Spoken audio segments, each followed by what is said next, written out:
Assalamualaikum warahmatullahi wabarakatuh. Di sini saya akan mempresentasikan hasil rangkuman saya yang berjudul Dasar-dasar Morfologi. Sebelumnya, perkenalkan, nama saya Marina, Prodi Pendidikan Bahasa Sastra Indonesia, Fakultas Keguruan dan Ilmu Pendidikan Universitas Muhammadiyah Tangerang. Identifikasi morfem.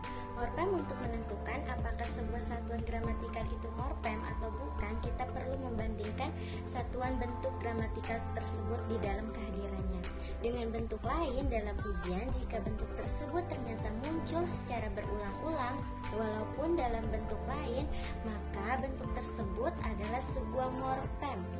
Sebagai contoh, kita ambil bentuk di dalam rangkaian bentuk-bentuk berikut, seperti dipukul, diambil, dipotong, diusir, dibawah, digali, dan dipasang.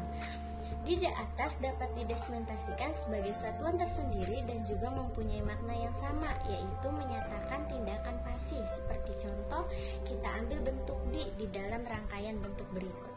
Seperti contoh di atas, ternyata bentuk di pada daftar di atas dapat didesmentasikan sebagai satuan tersendiri dan juga mempunyai arti yang sama, yaitu tempat. Dengan demikian, pada daftar tersebut juga adalah sebuah morfem. Bentuk kata sering disebut juga proses morfologi, yaitu proses terjadinya kata yang berasal dari morfem dasar melalui perubahan morfemis. Gramatikalisasi. Gramatikalisasi adalah proses perubahan tataran dari morfem ke kata yang dalam tataran sintaksis merupakan perubahan tataran pertama. Tidak semua morfem dengan sendirinya dapat langsung berubah menjadi kata, seperti morfem ber, ter, ke, dan sejenisnya yang tergolong morfem terkait tidak dapat langsung menjadi kata.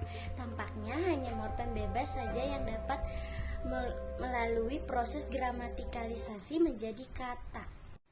Afiksasi adalah proses penambahan afiks pada sebuah dasar atau bentuk dasar. Dalam proses ini terlihat unsur-unsur dasar atau bentuk dasar afiks dan makna gramatikal yang dihasilkan. Proses ini dapat bersifat inflektif dan dapat pula bersifat derivatif. Bersifat inflektif apabila afiksasi ini tidak mengubah kelas kata. Sebaliknya, bersifat derivatif apabila hasil afiksasi mengubah kelas kata. Dalam bahasa Indonesia dikenal menjadi jenis afiks yang secara tradisional diklasifikasi.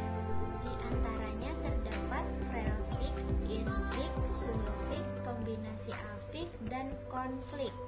Reduplikasi adalah proses morfologis yang mengulang bentuk dasar baik secara keseluruhan sebagaimana maupun disertai dengan perubahan bunyi. Proses reduplikasi banyak terdapat dalam berbagai bahasa di seluruh dunia. Khususnya mengenai reduplikasi dalam bahasa Indonesia, ada beberapa catatan yang perlu dikemukakan. Pertama, bentuk dasar reduplikasi dalam bahasa Indonesia dapat berubah morfem dasar seperti meja yang menjadi meja-meja, bentuk bangunan yang menjadi bangunan-bangunan, dan bisa juga berupa bentuk gabungan kata